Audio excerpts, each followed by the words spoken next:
The discharge hit me before I had time to blink.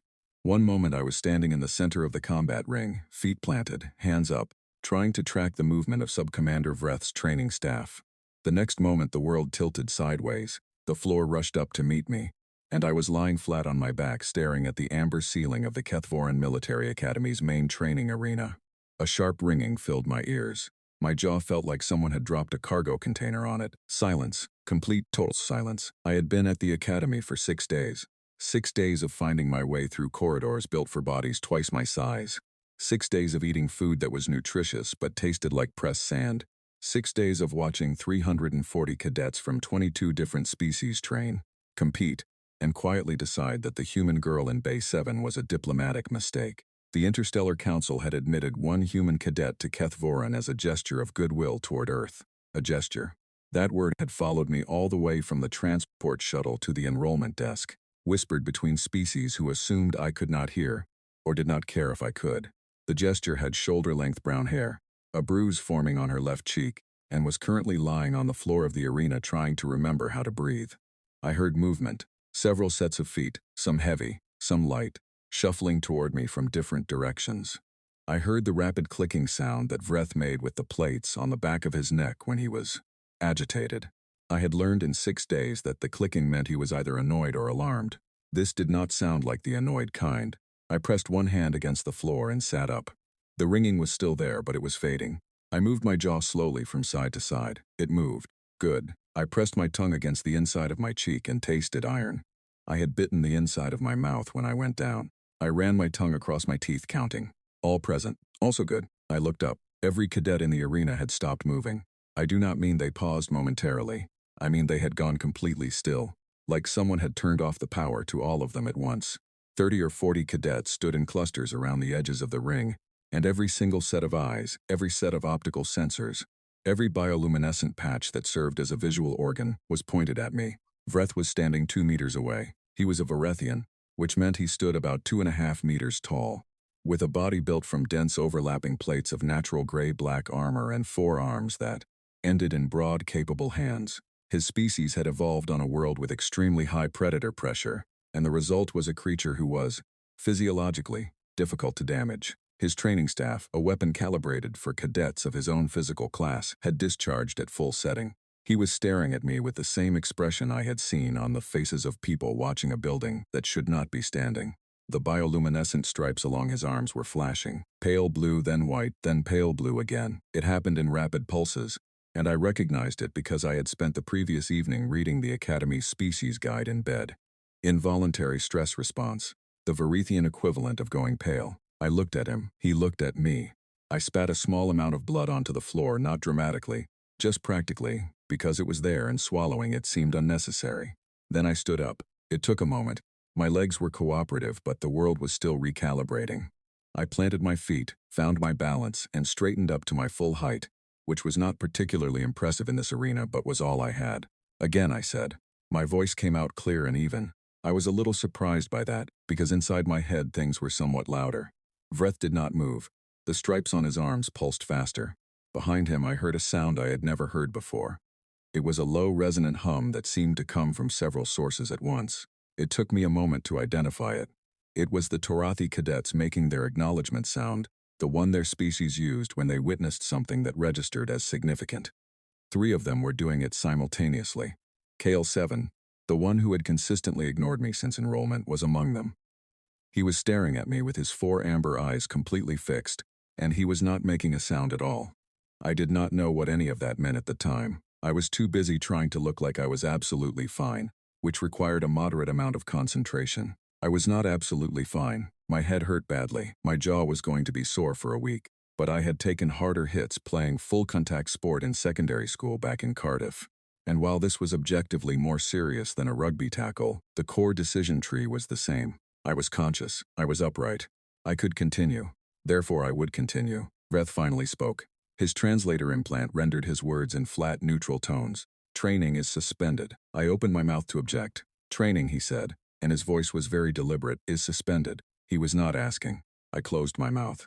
The medic, a small 4-limbed Asari named Priva, appeared at my elbow with a scanner that she ran over my face and neck without asking permission. She made a sound that might have been professional concern. Mild concussive impact. No structural damage. Soft tissue contusion along the mandible. She looked up at me, and her large pale eyes were strange and unreadable. You should go to the medical wing. I'm fine, I said. I did not ask if you were fine, Priva said. I told you where to go. She was half my height and she said it with complete calm authority. I went to the medical wing. It took less than an hour. The Asari medical staff were efficient, thorough, and professionally bewildered. They ran 3 separate scans, which I suspected was one more than standard, and kept exchanging glances over my head in a way I was not supposed to notice. I noticed. The attending physician, a senior Asari named Oval, asked me twice whether I had received any kind of pain suppression treatment before the training session. I told him twice that I had not. He looked at his scanner, he looked at me, he typed something. I sat on the medical cot and looked at the white ceiling and thought about my mother, who had told me at the departure terminal that I was going to be absolutely fine. She had said it firmly, the way she said things when she was less certain than she appeared. I had told her I knew. That was also slightly more confident than the reality. Earth had exactly 1 seat on the Interstellar Council. 1 seat, provisional, contested, and dependent on a series of criteria that translated roughly to prove your species can contribute. A species that could not field functional military personnel was a species that could not be trusted with a seat at the table where decisions about inhabited space were made. So here I was, human, 1 chance, 1 very sore jaw. I was not going to give anyone an excuse to say the human could not keep up.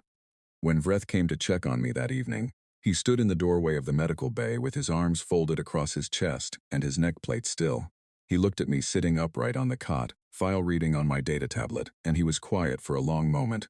Does it hurt? He asked. It was such a direct question that I considered it honestly before answering. Yes, I said. It hurts quite a bit. But you stood up, he said. Yes. He was quiet for another moment. Then he said the discharge was set for Tarathi class tolerance. It was an error on my part. I was adjusting the setting and the sequence defaulted. You should not have been struck. I had not known that. I kept my face neutral. Understood. Had it struck a Kadrith cadet, he said, they would have been unconscious for approximately 4 hours. Had it struck an Asari cadet, the medical outcome would have been considerably worse. But it struck me, I said. Yes, he said. He seemed to be working through something. And you stood up. Yes. He looked at his folded hands for a moment. Then he nodded once, which I had learned was a gesture his species used to signal that something had been recorded and filed in the place where significant things were kept, and he left. I put my tablet down and stared at the ceiling. Outside in the corridor, I could hear the academy going about its evening routines. Footsteps, voices in a dozen languages, the mechanical sounds of a building designed to house several hundred beings from across known space. I was 1 person in a structure built for everyone but me. The sheets on the medical cot were the wrong texture for human skin. The lighting was calibrated for Asari vision and was slightly too blue. The food they had left on the tray beside me had been labeled, thoughtfully, as human compatible, which meant it was edible but tasted of nothing in particular. None of it mattered. All of it mattered. Both things were true at once. I ate the food. I finished the file I had been reading. I lay back on the cot and looked at the blue-tinted ceiling and thought, this is fine. This is manageable. I have been hit before. I will be hit again. The question is not whether the hits come. The question is what I do immediately after. I had answered that question today. I hoped it was the right answer. I would not know for a while yet. The next morning I was back in the training arena at the regulation hour. My jaw had a bruise the color of a storm cloud, visible even under the academy's blue-tinted overhead lights. I wore it like a fact, not an apology. Vreth looked at me when I entered. I looked back. Neither of us said anything about the previous day. We did not need to. The training session began, and I was exactly where I was supposed to be. That was the first day I understood that the hardest part of being here was not surviving the hits. It was showing up the next morning and making it clear that the hits had not changed the destination. The destination was still the same. It had always been the same. I just had to keep walking toward it, jaw bruised, ears still ringing, every single day, until I got there or until I ran out of days. I did not intend to run out of days. Before lights out, I wrote a short message home. I did not tell my mother about the discharge or the medical bay or the blue-tinted ceiling. I told her the training was going well. I told her the food was adequate. I told her that the other cadets were interesting.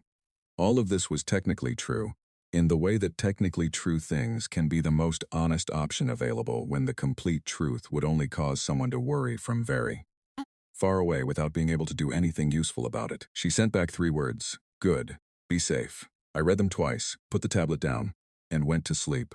I woke up the following morning to the sound of someone sliding something under the door of my quarters. I sat up, crossed the room, and picked it up. It was a folded sheet of Academy notepaper. On it, in the angular script of the Torathi writing system, with a careful translation printed below in the Academy's common language, were 4 words. You stood up, noted. There was no signature. I looked at the characters for a while. Then I folded the note and put it in the inside pocket of my training jacket, which was the closest thing I had to a safe place to keep something. I went and washed my face, looked at the bruise in the reflective panel above the sink, decided it was still an acceptable number of injuries, and went to breakfast. The day had already started. There was no point in standing still. By the 3rd day after the incident, I had become something I did not ask to become, a subject of conversation. I knew because conversations stopped when I walked through doorways. Not all of them, and not always, but enough. A pause would fall over a cluster of cadets the way a shadow falls when a cloud moves across the sun. Brief, unmistakable, and completely not subtle. I had grown up as the only Welsh girl in a school that was mostly English and a few international students, so I had some experience with the particular social texture of being noticed and discussed. This was different in scale but similar in shape. What I did not know, and would not fully understand until later, was how the story had mutated in the retelling. Cadets from 22 species. Each one filtered what they had witnessed through the biology and instinct of their own kind. For the Vorithians, who had redundant nervous systems and natural pain damping, the event was impressive but not incomprehensible. Sub-Commander Vreth had been alarmed by how I reacted, but he had a reference frame for physical toughness. His alarm was in the degree, not the category. For the Asari, who were small and rapid and whose greatest evolutionary advantage was speed over endurance, it was something closer to horror. One of the senior Asari cadets, a sharp-faced young woman named Finn, stopped eating entirely when she heard about it and needed to be encouraged by her bunk neighbor to finish her protein portion. I found this out later from the bunk neighbor who told me with the casual informational generosity that the Asari used instead of social warmth. For the Torathi it was respect, pure uncomplicated deeply felt respect, and for the Kadrith, who communicated primarily through pheromone exchange, and had a limited ability to parse the emotional states of species that did not use chemical signaling, the story had transformed into something considerably more alarming. The Kadrith cadet in my training group, a wide-shouldered individual named Oresh who had 3 sets of breathing slits along the sides of their neck, had apparently told their bunkmates that the human cadet had been struck by a lethal discharge and had walked away unaffected. This was inaccurate.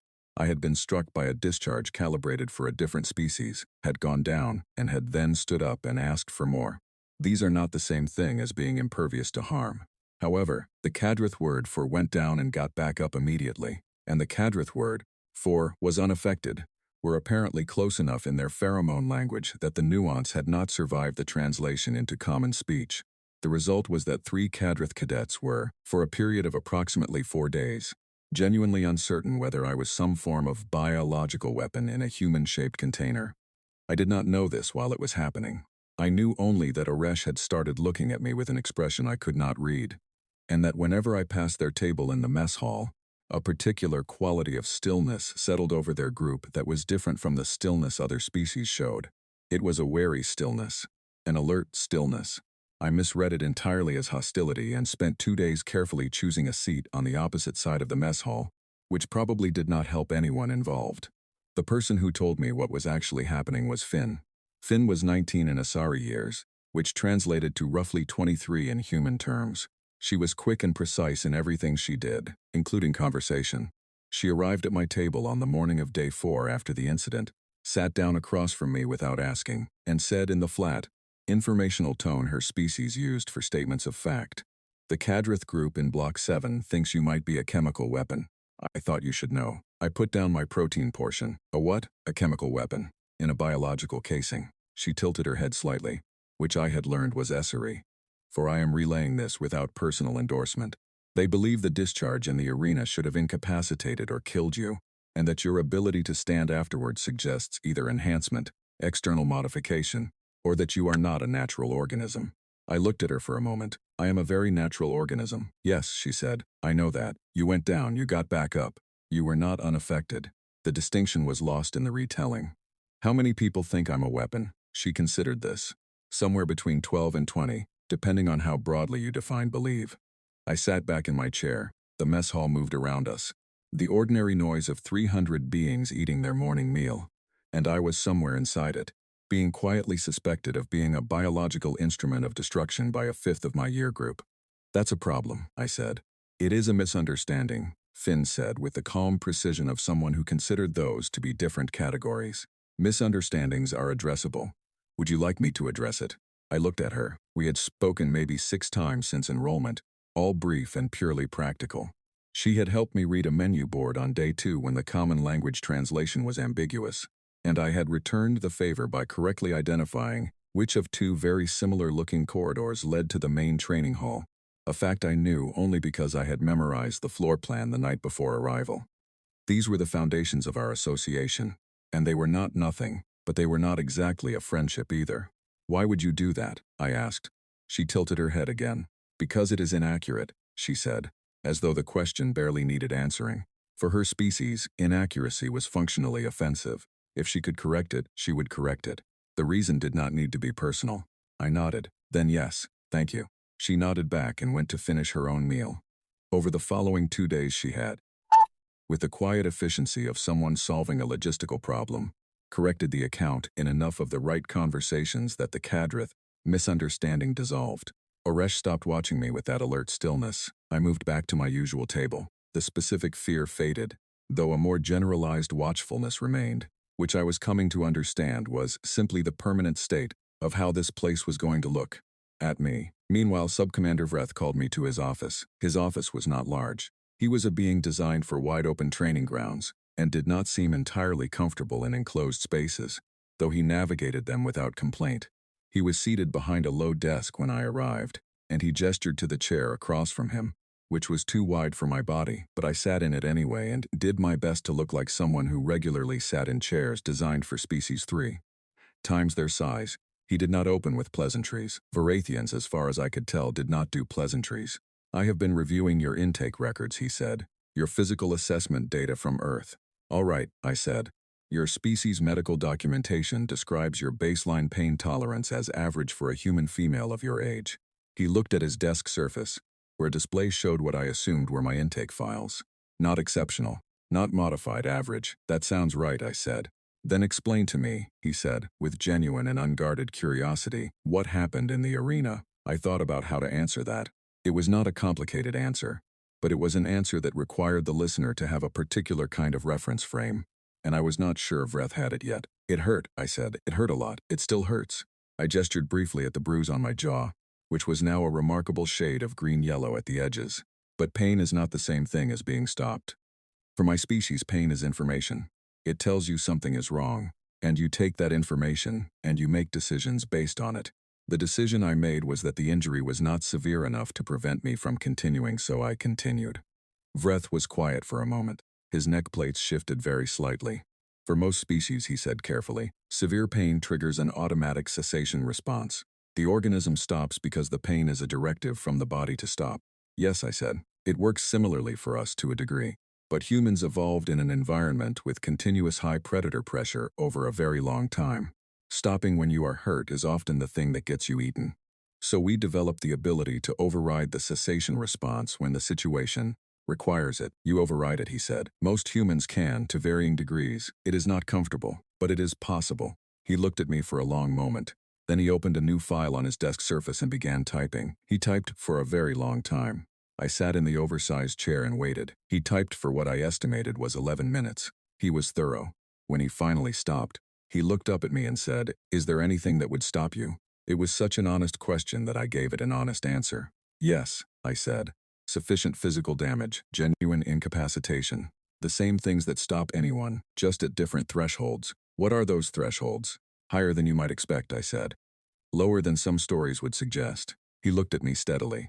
I owe you an apology, he said. The discharge setting was my error. You should not have been placed in that situation. I had not expected that. Varathian commanders, from what I had read, did not often apologize. I appreciate that, I said. I am not accustomed to cadets who require recalibration of my assumptions, he said. It was not criticism. It was more like a statement of personal professional development, delivered with the gravity of someone taking notes on themselves. I will not make the same error again. I left his office feeling something I had not felt once since I arrived. Not pride, exactly. Something quieter. A sense that I had been seen accurately, which is a different thing entirely from being seen favorably. I had been seen as something real and specific, not as a category or a gesture or a problem to be managed.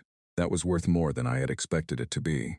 Kale 7 found me in the corridor outside the weapons bay that evening. He was the largest cadet in our year group, with the broad, heavily built frame of the Tarathi species and those 4 amber eyes that always seemed to be processing more than they gave away. He had been top-ranked since week 1, in every combat-based assessment, in every physical trial. He had not spoken to me directly since enrollment. He had watched me. That was different. He fell into step beside me without introduction. You ranked 18th in yesterday's navigation assessment, he said. 19th, I said.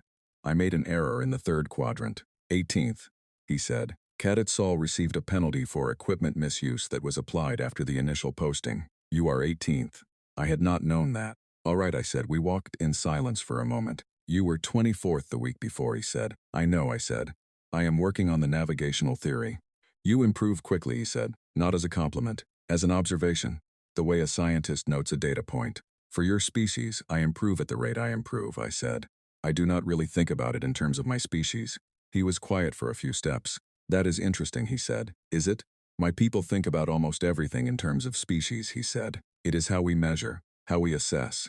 A Tarathi who performs at the level of a Varethian is considered exceptional. A Tarathi who performs at the level of a Tarathi is considered standard. The comparison is always to a known baseline. And what baseline do you use for me? I asked. He considered this with evident seriousness. That is the problem, he said. We do not have one. He stopped walking at the corner where our routes diverged toward our separate quarters.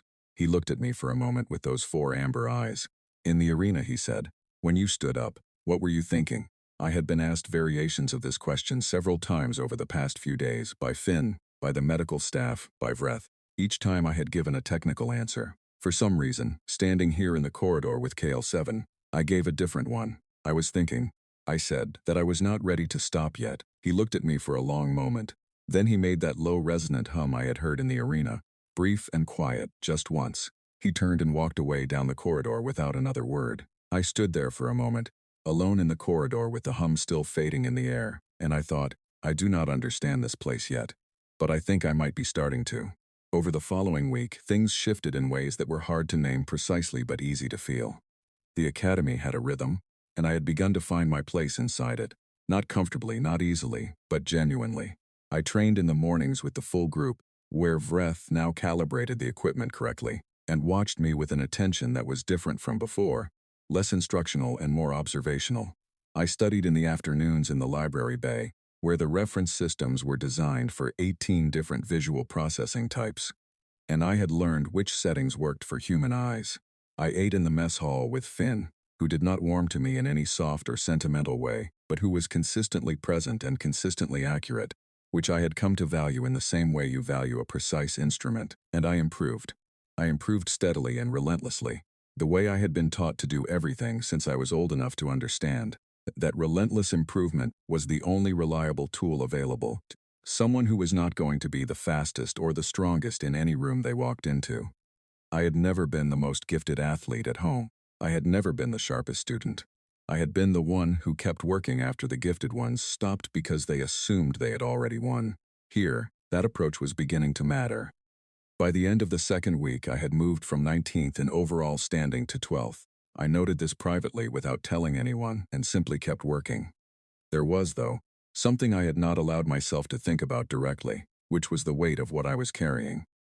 Not just my own place in the ranking, not just the diplomatic gesture that had put me here. The weight of what happened if I failed.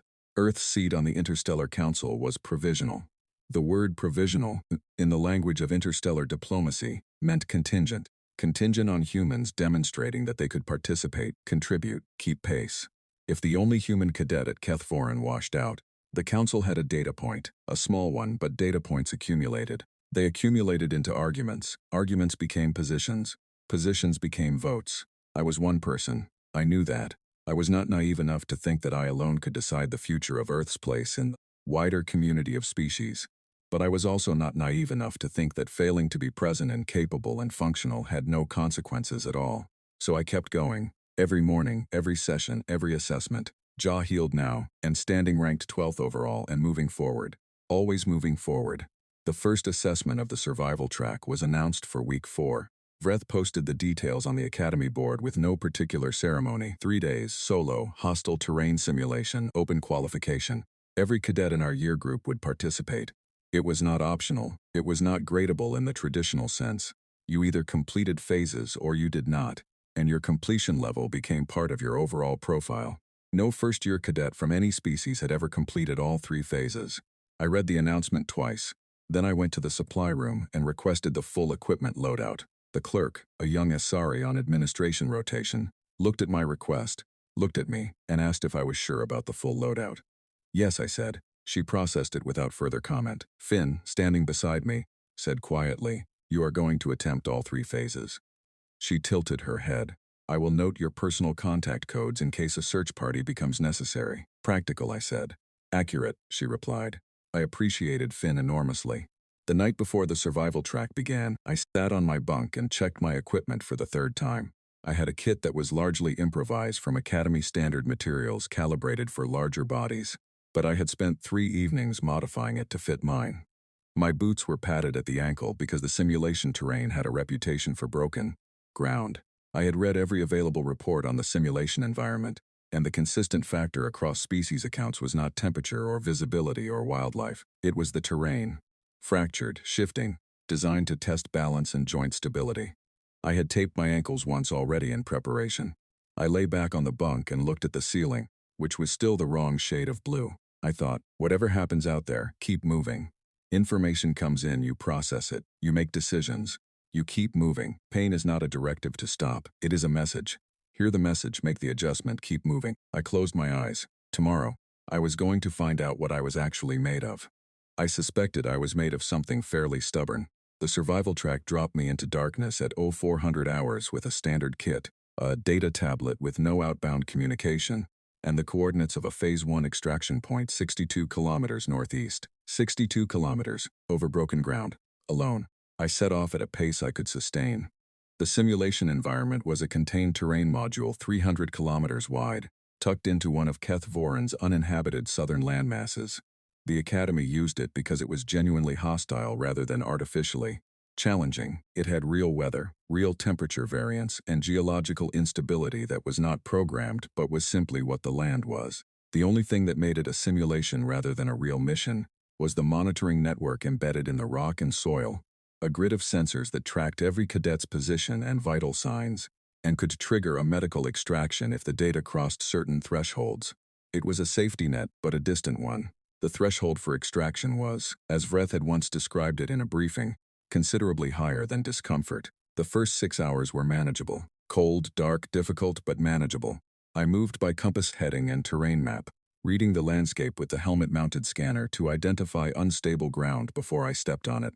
The fractured rock that the assessment reports had warned about was present from the first hour. Long slabs of gray-black stone tilted at angles by past seismic movement, gaps between them wide enough to drop a leg into if you were not watching your feet. I watched my feet. I fell twice in the first 3 hours. Both times I went down fast, hit the rock with my forearms to protect my head, and got back up immediately. No damage beyond scrapes. I logged them both in my data tablet with 2-word entries. Fall arm, fine, and fall knee, fine, and kept moving. The monitoring team would be watching those entries. I wanted them to see efficient, not dramatic. Around hour 7, the terrain changed. The tilted rock slabs gave way to a region of looser ground, smaller fragments, almost granular in places, with a surface that looked stable until you committed your weight to it and found it shift sideways under your boot. I had read about this zone in the assessment reports. 3 cadets from the previous year had turned back here. One Varethian cadet, who was considerably heavier than me, had gone through the surface to mid-thigh at one point and needed 40 minutes to extract himself. I was lighter. I moved more slowly. I tested each step before committing, and when the surface shifted I adjusted my weight immediately and did not panic. Panic, on unstable ground, causes you to react in the wrong direction. I had learned this playing on a hiking trail near my grandmother's house at age 12, when a section of loose shale had moved under my feet, and I had grabbed the wrong thing, and ended up 3 meters down a slope with a torn shoulder, and a very clear memory of what not to do. Experience is expensive but reliable. I was crossing the loose zone carefully, moving at perhaps a third of my normal pace, when my left ankle went. It happened on a step that felt solid, that passed the preliminary test, that gave no warning. The surface shifted in a rotational direction I had not anticipated, my foot went sideways with it, and I felt the ankle roll hard to the outside. I went down on one knee, took the impact on my hands and shin, and sat still for a moment while the immediate sharp pain peaked and began to level. I breathed through it. After 30 seconds I assessed the situation. I flexed the ankle carefully. Full rotation was limited and unpleasant. Weight bearing was painful but possible. The joint had moved beyond its normal range but had not given way completely. It was a significant sprain, possibly a partial tear, and it was going to be a serious problem for the remaining 51 kilometers of Phase 1 alone. The monitoring system registered the impact. I knew this because my data tablet vibrated once with a single notification. Wellness check triggered. I had 15 minutes to respond with a status update before an automatic medical inquiry was sent. I looked at the notification for a moment, then I opened my kit, found the emergency wrapping material, and wound it around the ankle with the tight overlapping technique I had learned from the Academy's first aid module. I tore strips from the edge of my thermal undersheet to reinforce the wrap. I stood up, tested the ankle under weight, adjusted the wrap tighter, tested again, stable enough, painful, functional. I typed my status update, left ankle, rolled on loose ground, wrap, continuing. I sent it and kept walking. In the monitoring station 12 kilometers away, I later learned, 3 people gathered around the display showing my data. Priva, the Asari medic, read my status update aloud to the monitoring team. Then she read it again.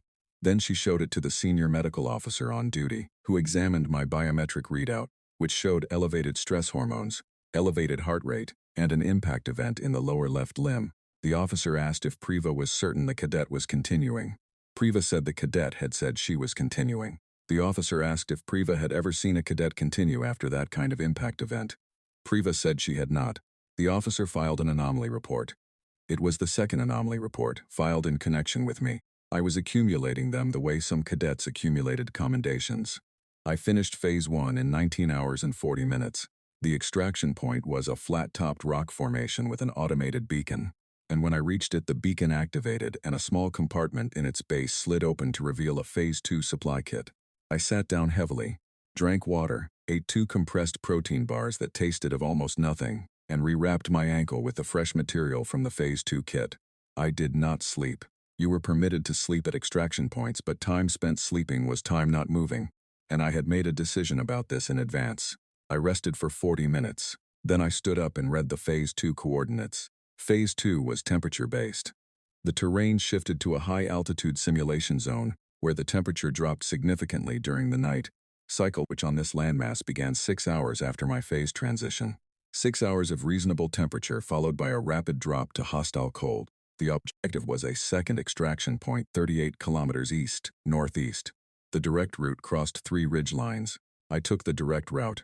I moved faster in Phase 2 because the terrain was firmer and I had learned from Phase 1 how to read this landscape. The ankle hurt with every step, steady and consistent, and I treated it the way I treated any steady background input, as information I had already processed which did not require repeated processing. It hurt. I knew it hurt.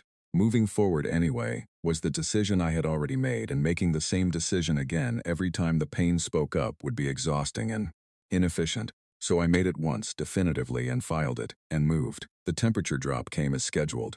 I built a shelter in the lee of the second ridge line, using the emergency thermal sheet from my kit and 2 sections of rigid sim material I had, picked up from a previous cadet's discarded kit near the Phase 1 zone.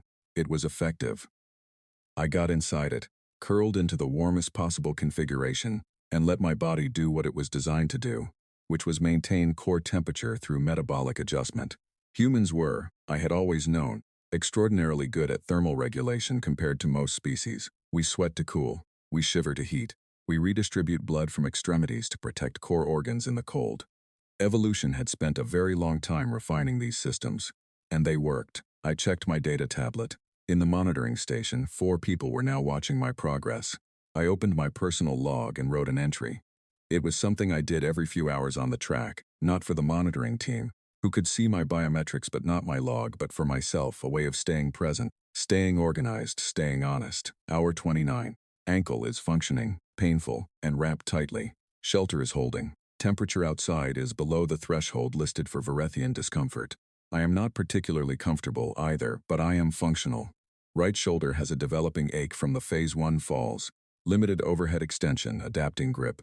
Morale is honestly quite good. I expected this to be harder than it is, or perhaps harder in different ways. The physical difficulty is what I expected. The mental difficulty is different from what I expected. Out here alone you have only your own judgment to rely on, and you discover very quickly whether you trust it. I find that I do. I think that is what training is actually for. I closed the log and slept for 3 hours, which was what I had calculated I could afford. When I woke, the temperature had dropped further, but the shelter held. I ate my remaining protein portion, drank the last of my water from Phase 2 supply, and reminded myself that Phase 2 had water at the extraction point. I dismantled the shelter methodically, packed what was reusable, and set out in the pre-dawn dark toward the second ridgeline. I reached the Phase 2 extraction point in 12 hours, significantly faster than my Phase 1 pace and considerably faster than the average first-year completion time on record. The Phase 3 kit was waiting. I opened it, read the contents, and felt something unexpected move through me. I was tired, I was hurt. I had been moving through hostile terrain for over 30 hours, and I felt in a way that surprised me, completely alive. Every nerve ending was sharp. Every sense was tuned. My body had been running on adrenaline and purpose and the clean, simple arithmetic of survival for over a day, and the result was a clarity I had not experienced in the 6 weeks since I arrived at the academy. Phase 3 was different. It was not distance or temperature. It was terrain navigation without scanner assistance. The data tablet's mapping function was disabled. You moved by landmark, by compass, by reading the ground.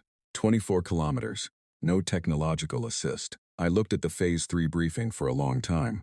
Then I put the briefing card in my kit, slung the pack over my shoulders, and started walking. I will not say it was easy. My ankle was worse by Phase 3. Not critical, but demanding respect. My shoulder ached.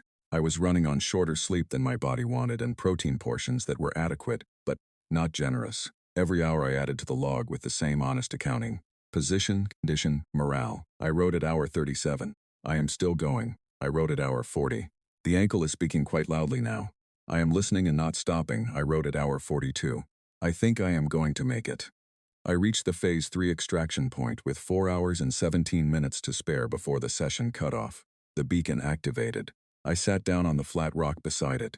My ankle immediately registered the change from weight-bearing to rest with a strong complaint. I acknowledged it and set it aside. I looked up at the amber sky of this landmass, which was beginning to light at the edges with the first signs of morning. I had done it.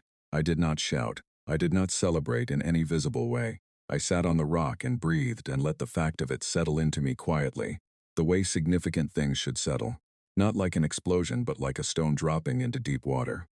Moving the surface briefly, and then sinking into something permanent. A transport arrived 40 minutes later. The pilot, a veteran Asari who had been doing extraction runs for the Academy for 11 years, told me later that when she saw me sitting upright on the rock, she checked her display twice because her sensor said the cadet was injured, and her eyes said the cadet was fine. You were just sitting there, she told me. Ankle wrapped, 2 cuts I could see from the approach. And you were just sitting there like you were waiting for a bus. I was waiting for a transport, I said. She had looked at me the way people had been looking at me since day 1 of the academy, like she was trying to locate the category I belonged to and finding the search returning empty.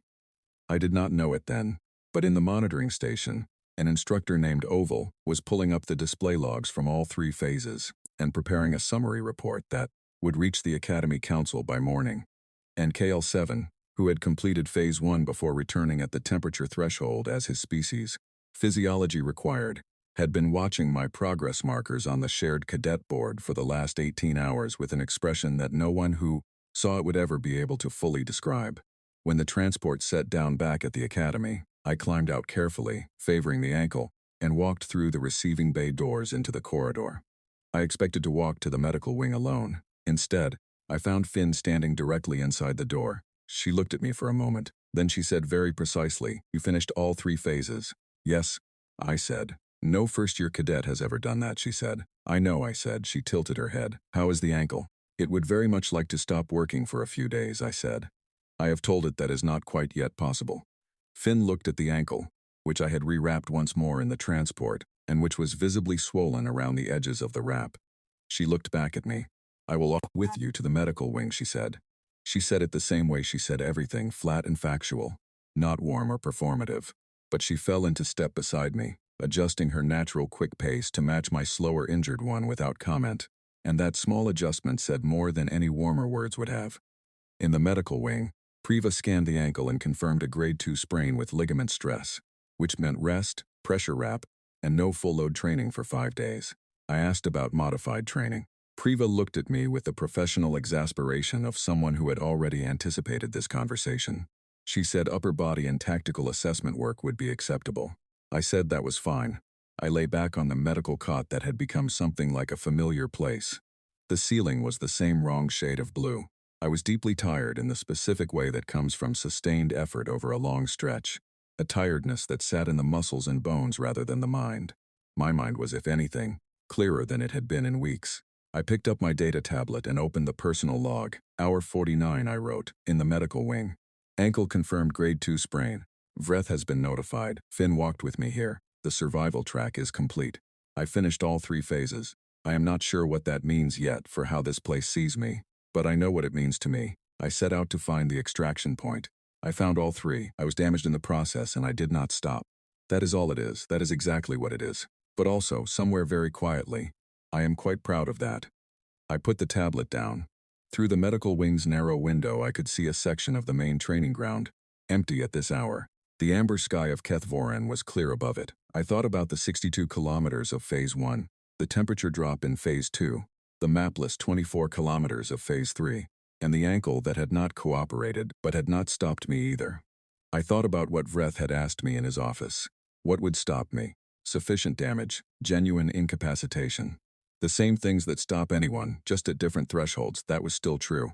But I was starting to understand that for humans, those thresholds were not a fixed measurement. They shifted with context, with stakes, with the clarity of purpose that came from knowing exactly why you were still moving when the reasonable thing was to stop. The reason I was still moving was never only about me. It had not been since I first read the word provisional next to Earth's council seat and understood what it actually meant. I was tired and I was hurt. And I was lying in a medical wing on a world that had been designed around every species except mine, and somewhere on the other side of an enormous amount of space, 11 billion people had no idea this was happening. But it was happening, and I was still here. That was enough, for now. It was completely enough. I fell asleep on the cot before I intended to, still wearing my training jacket. Nobody woke me. In the morning when I opened my eyes, there was a fresh meal on the tray beside me, labeled in the Academy's common language and in a smaller note beneath it, in careful hand-lettered English. Eat before you try to train. This is a recommendation, not a question. It was signed with a single Asari character that I had learned was Priva's professional marker. I ate every bite. The Academy Council met in closed session on the morning after I returned from the survival track. I did not know this at the time. I was sitting in the modified training rotation that Priva had approved, working through tactical assessments on my data tablet with my wrapped ankle elevated on a secondary chair, when Vreth came to find me. He stood in the doorway of the assessment room for a moment before entering, which was unusual for him. Vreth was not a person who paused in doorways. He moved through spaces like he had already decided to be in them. You have been informed of your survival track completion result, he said. It was not quite a question. Yes, I said. Priva gave me the summary. The council has reviewed the monitoring logs, he said. He sat down across from me, which was also unusual. Vreth did not often sit in training spaces. It made him look slightly like a mountain that had decided to take a rest. They requested a full briefing from me this morning. I put my tablet down. Is that a problem? No, he said. He looked at his large folded hands for a moment. They were concerned about something. I want to explain it to you, because you should know. He looked up. When the council reviewed your biometric data from Phase 2, alongside the Phase 1 ankle event and your status logs, they spent a significant amount of time discussing whether what you demonstrated was a specifically human physiological capability or a personally exceptional trait. I understood immediately why that distinction mattered. They want to know if I am unusual, I said, or if humans are. Yes, he said. I thought about that for a moment. I am not unusual for a human, I said. I have better than average navigational instinct and reasonable physical conditioning, but my pain tolerance and my ability to continue under load are not exceptional for my species. I am probably middle of the distribution. Vreth looked at me. Middle of the distribution, he said. Yes. He was quiet for a long moment. I told them something similar, he said. Based on your intake documentation. They found it difficult to accept. Because it means, he said carefully, that the performance we observed is not an outlier. It is a baseline. He looked at his hands again. The Council is revising several of its assessments, of Earth's application, of human physiological potential, of the diplomatic weighting of your presence here. He paused. The motion to reduce Earth's provisional seat, which was tabled before your enrollment, has been quietly withdrawn. I held very still. I did not know there was a motion, I said. It was tabled before your enrollment, he said again, with slight emphasis. It is no longer relevant. I looked at the wall for a moment. The weight of that information settled through me in layers, each one heavy and specific. A motion that could have removed Earth's seat at the table. Tabled, withdrawn. Not because of a diplomatic argument or a political negotiation, but because one person had rolled an ankle on a rock in a terrain module and kept walking anyway. That is a very large consequence for a very small act, I said. Not small, Vreth said. He said it simply without ceremony. Not small at all. He stood, collected himself in the particular way he did when he was transitioning from a personal conversation back to the formal structure of his role, and said, Your modified training schedule runs through the end of the week. I expect you in full rotation on the first day of week 7. The ankle should be adequate by then. It will be, I said. He nodded. That particular nod, I had learned, was his way of filing something as significant and permanent. Then he left. I sat for a long time after he was gone. The tactical assessment was open on my tablet, unfinished. The room was empty and quiet. Through the window I could see the edge of the training ground, the amber sky, the geometric shadows of the academy buildings. Outside and 300 kilometers away, in the terrain module, a team of maintenance workers was resetting the survival track for the next group of cadets. Somewhere in the monitoring station, the anomaly reports with my name on them were sitting in a file that the Council had just spent the morning reading. I thought about my mother, who had said good and be safe in that firm voice that meant she was less certain than she sounded. I thought about the 11 billion people who had no idea any of this was happening. Then I picked up my tactical assessment and finished it. That evening, Kale 7 appeared at my table in the mess hall without warning or preamble and sat down directly across from me. This in itself was notable. The Tarathi did not casually join tables. Sitting was a considered act in their social structure, something you did when you had decided a proximity was worth maintaining. He looked at me. I looked at him. You completed the survival track, he said. All 3 phases. Yes, I said. No one from any species has done that as a first-year cadet, he said. I know, I said.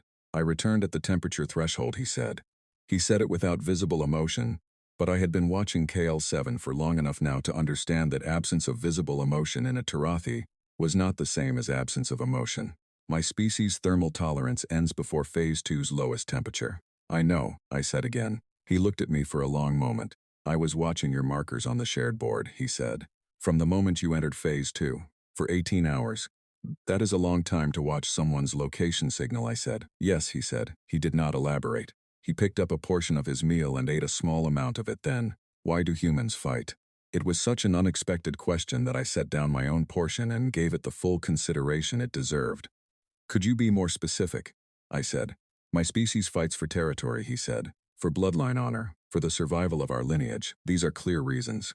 They map to survival and legacy. The Varethians fight for hierarchy, for the maintenance of social structure. The Asari fight to protect the colony network, which is the core of their survival strategy. He looked at me. Humans do not have a colony network. You are not particularly territorial in the way my species is. Your family structures are variable.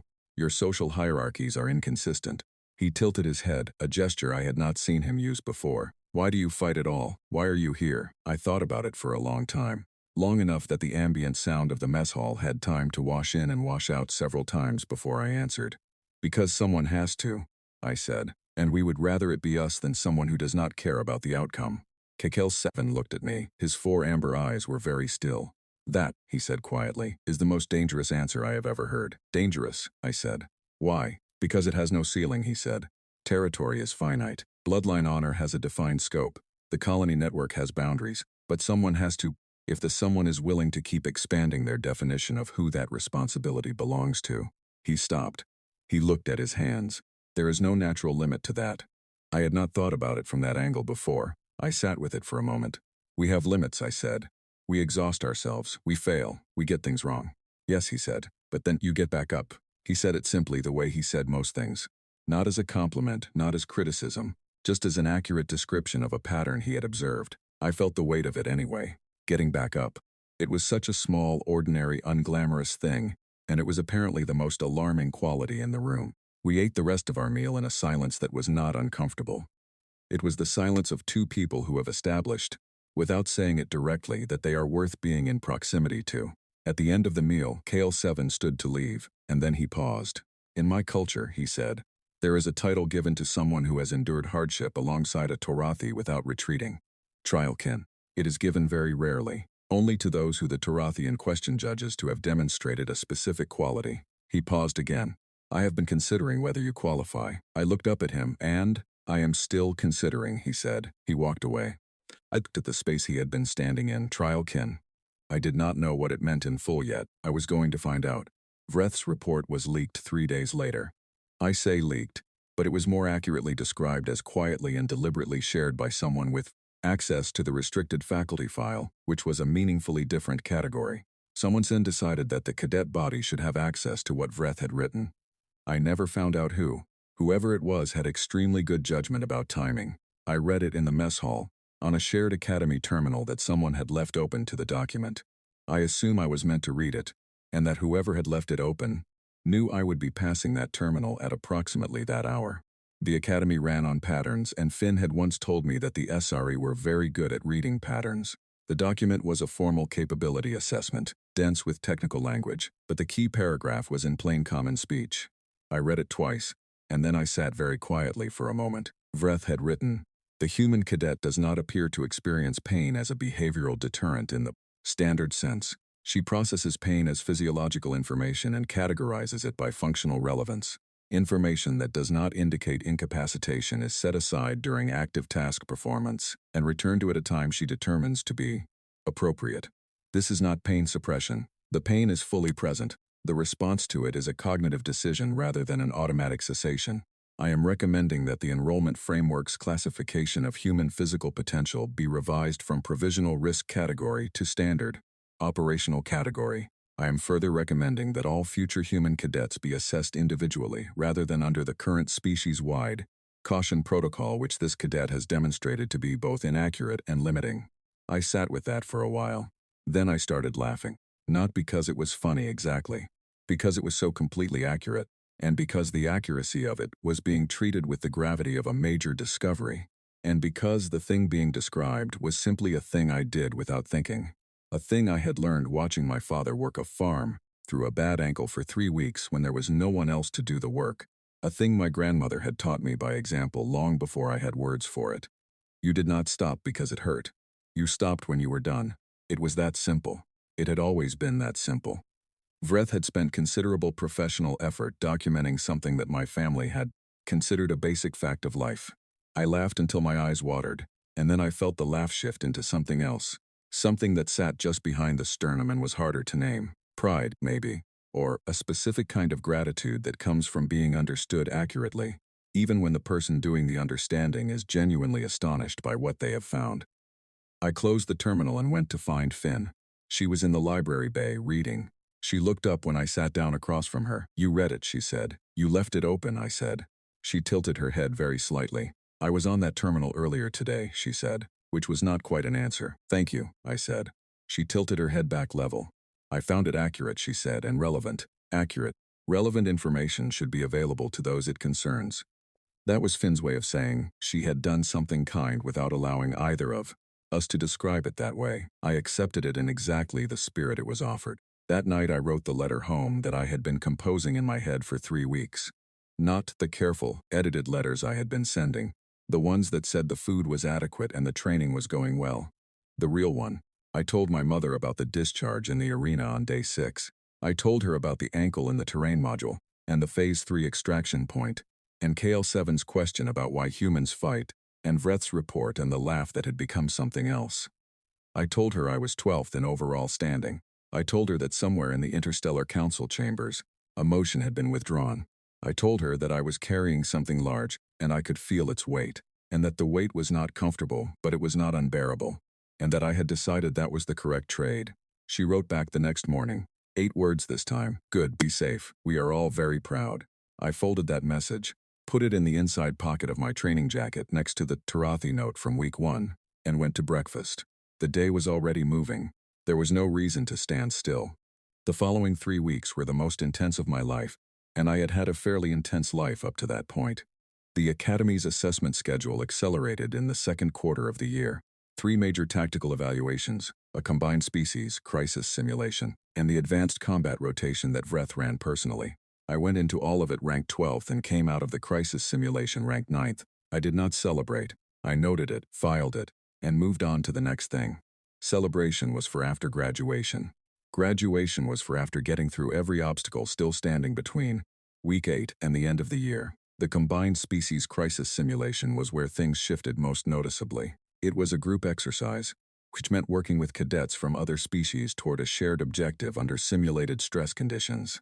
My group included Finn, a young Varethian named Grell, who had spent the first weeks of the year regarding me with polite skepticism, Oresh the Kadrith, and a quiet Pelosi cadet named Yev, whose species I had the least prior knowledge of, but whose analytical speed I had come to deeply respect. We had been assigned by the rotation system, not by choice, and the fact that we were a functional unit by hour 3 of the simulation was entirely because Finn immediately began coordinating our information flow with the efficiency of someone who found disorder personally offensive.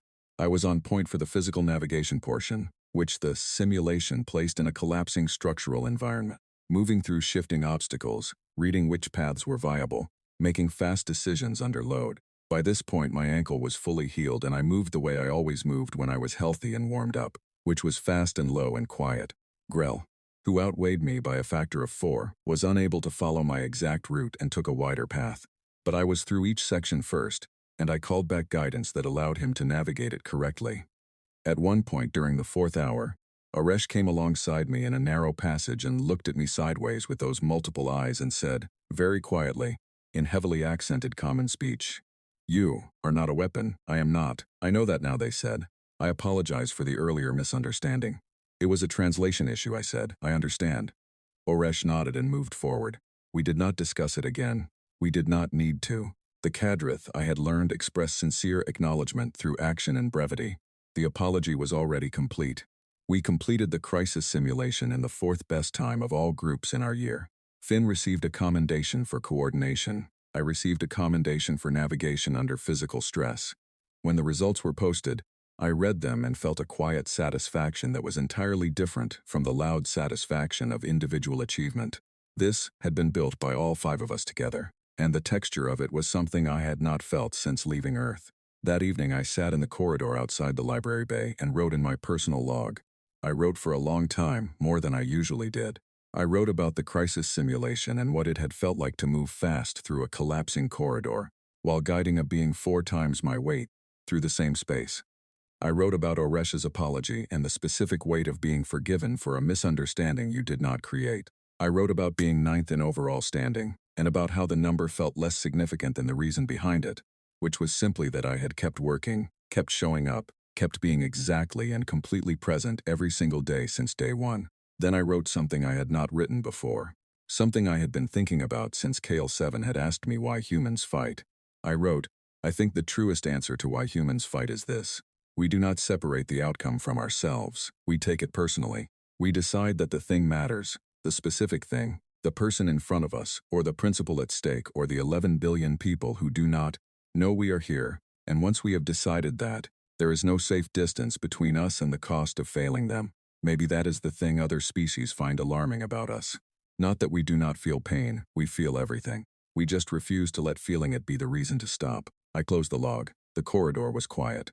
Somewhere in the academy the evening rotation was continuing, 300 beings doing the countless small tasks of a life in training. Finn was probably still reading. KL7 was probably in the combat preparation room, working through the sequences he ran every evening at this hour. Vreth was somewhere writing detailed notes on something. I was here, in a corridor on a world not designed for me, having crossed a survival terrain on a sprained ankle, and been named a data point that had moved a diplomatic motion out of the way. And I was 9th in my class, and my mother had said we are all very proud. I thought, yes, all right, this is the right place. This is exactly where I am supposed to be. I stood up, stretched my shoulder, and went to bed. Tomorrow. Vreth was running the advanced combat rotation. I was going to be very present for it. Graduation morning arrived the way important things sometimes do, without announcement, cold and bright, the amber sky of Kethforan completely clear from horizon to horizon. I was awake before the assembly call. I had been awake for an hour, sitting on the edge of my bunk with my packed travel case at my feet and my training jacket on. Not because I was nervous exactly, but because I had learned over the course of this year that early mornings were mine, in a way that no other part of the day was. I sat in the quiet and thought about the first day, about walking into the training arena and seeing 340 cadets from 22 species and understanding in a single clear moment that every single one of them was here because they belonged here, and that I was here because of a diplomatic gesture. I thought about how differently I understood that word now. A gesture, yes, but not the kind anyone had intended. The final ranking had been released the previous evening. I had read it 3 times, and each time I read it the number sat in front of me and refused to feel entirely real. 7th. Out of 340 cadets from 22 species, in a year that had begun with me ranked provisional and ended with me ranked 7th.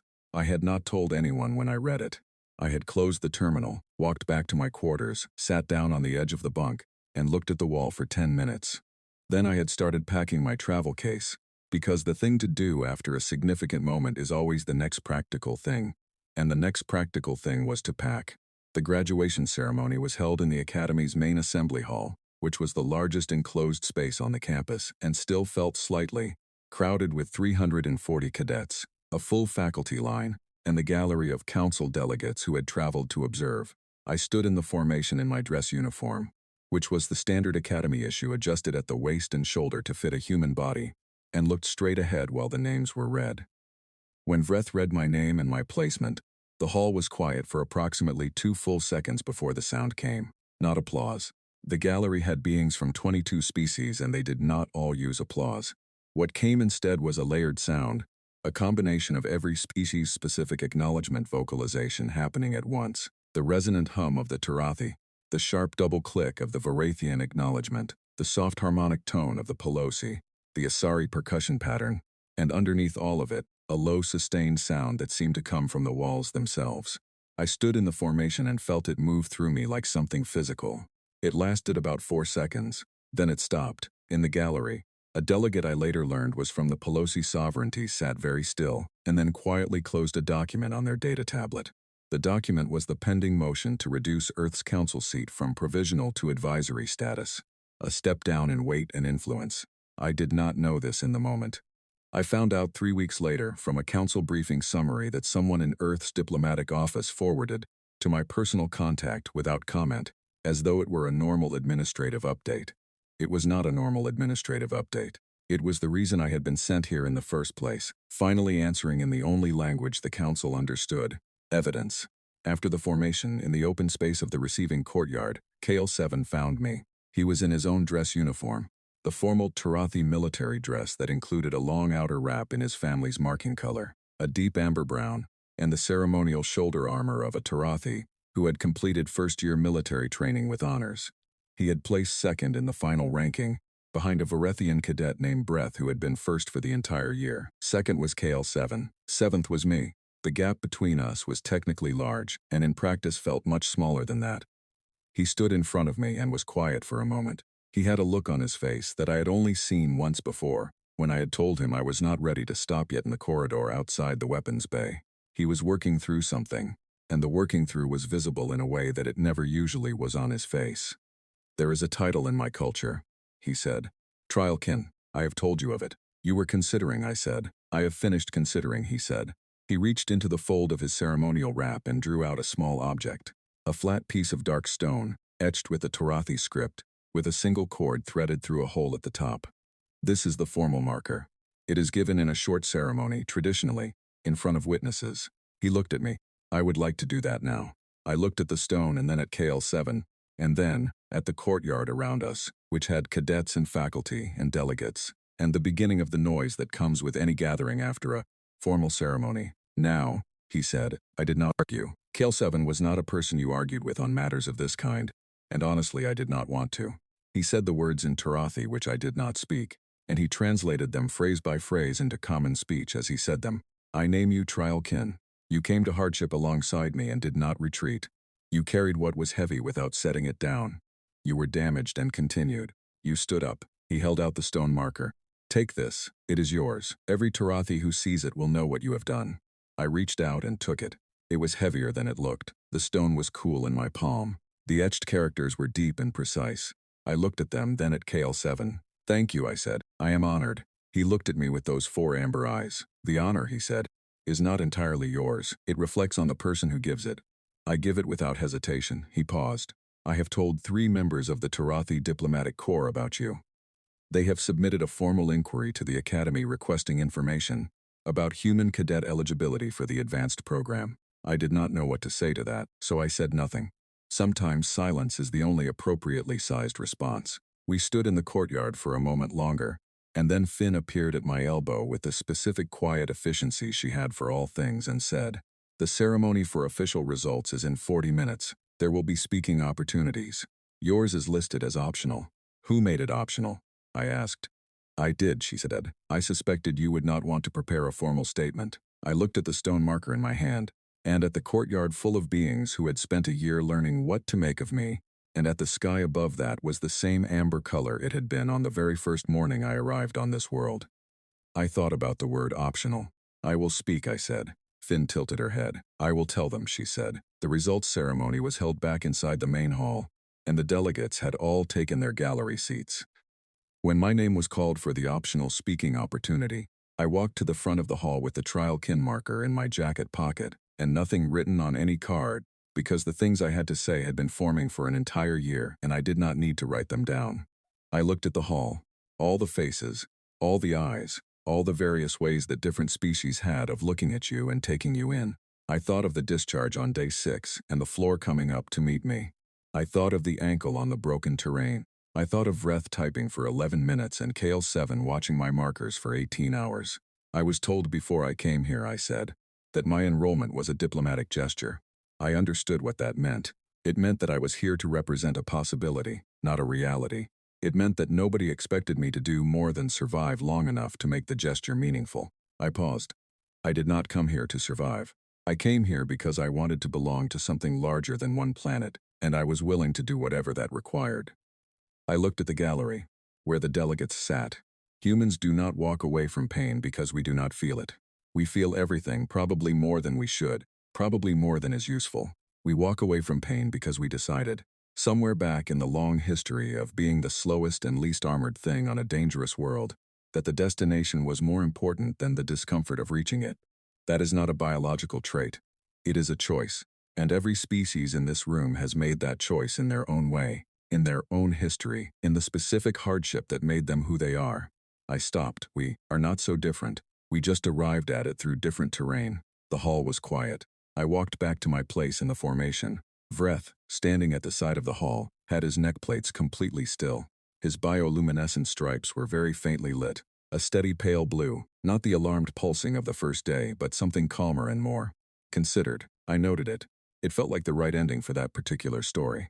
After the ceremony, in the last hour before cadets began boarding their transport assignments, I sat alone on the low wall at the edge of the main courtyard.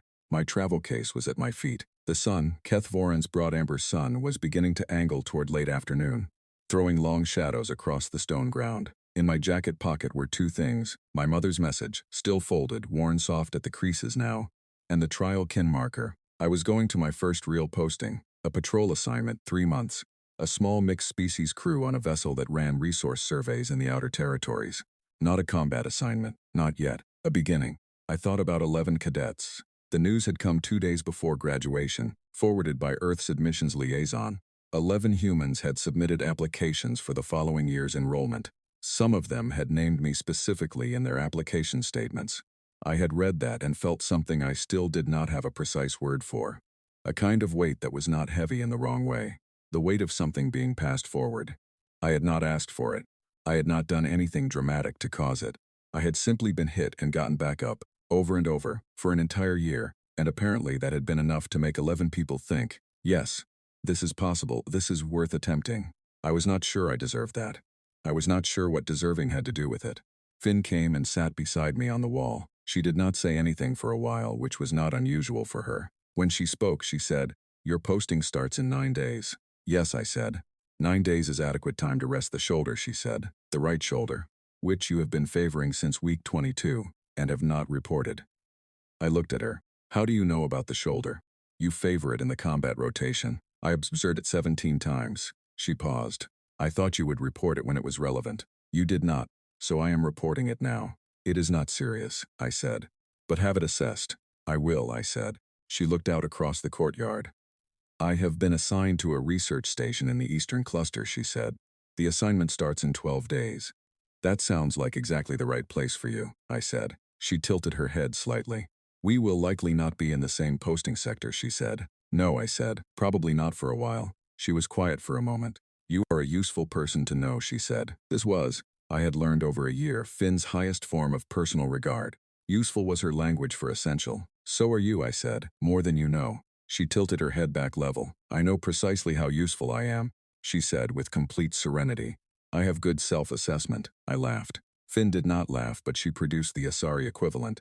A very brief relaxation of her facial structure that lasted approximately 1 second and meant the same thing.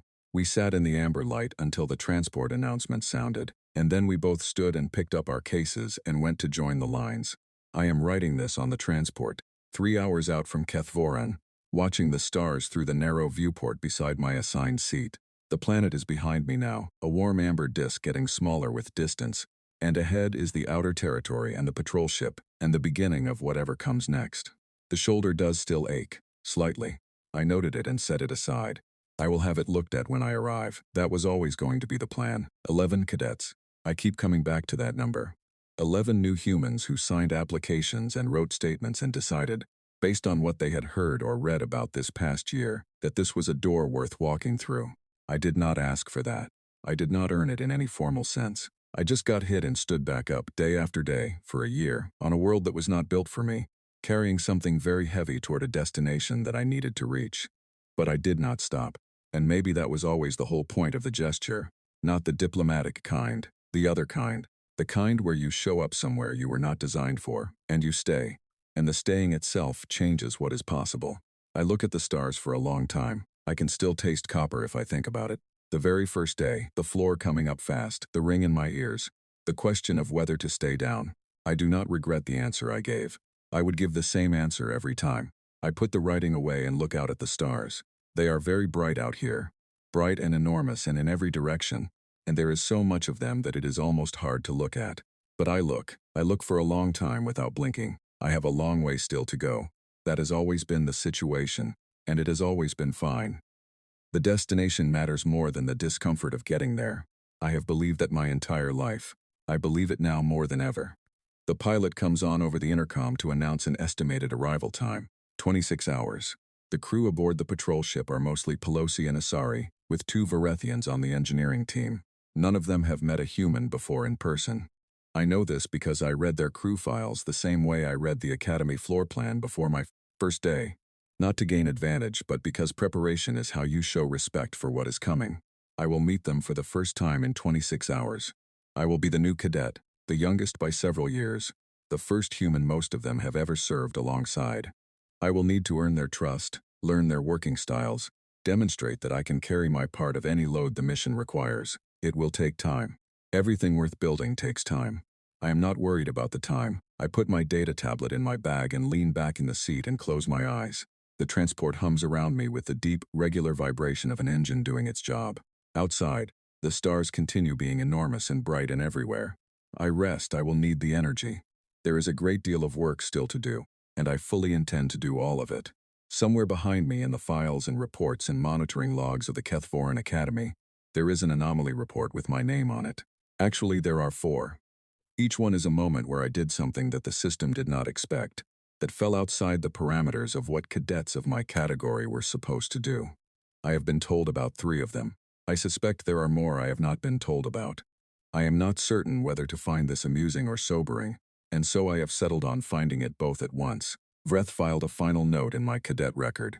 Finn showed it to me the evening before the ceremony. It said, This cadet arrived as a provisional enrollment and graduated with a performance profile that requires a revision of every standard we apply to human physiological and operational capacity. The revision is significant, and I recommend it be applied immediately to all future human applications. Further, I recommend that the word provisional be retired from human enrollment materials entirely. It no longer applies. I read that note twice. Then I gave the tablet back to Finn and said thank you, and she tilted her head and said she had simply thought I should see it. And we did not say anything more about it because we did not need to. I am carrying that note in my memory the same way I carry the letter from my mother and the trial kin marker in my pocket. Small things that are not small. The particular kind of weight that makes you stand straighter. The stars outside the viewport are still there. They will be there when I arrive. They will be there for longer than I will. That is fine. I am not in competition with the stars. I am only in competition with the version of myself that considers stopping when the situation becomes uncomfortable. And I have been winning that particular competition for a full year now, and I intend to keep winning it for as long as I draw breath. 7th, out of 340, one human, 1 year. One very eventful first day that I did not expect to become the foundation of everything that followed. I suppose if I could go back to that moment, lying on the floor of the training arena with my ears ringing and my jaw aching and every eye in the room pointed at me, I would want to tell myself, what you do in the next 5 seconds is going to matter more than you know. But I do not think that version of me needed the advice. She already knew what she was going to do. She had always known. She sat up, counted her teeth, made the decision, and stood. That is the whole story, really. Everything else is what happened because she stood.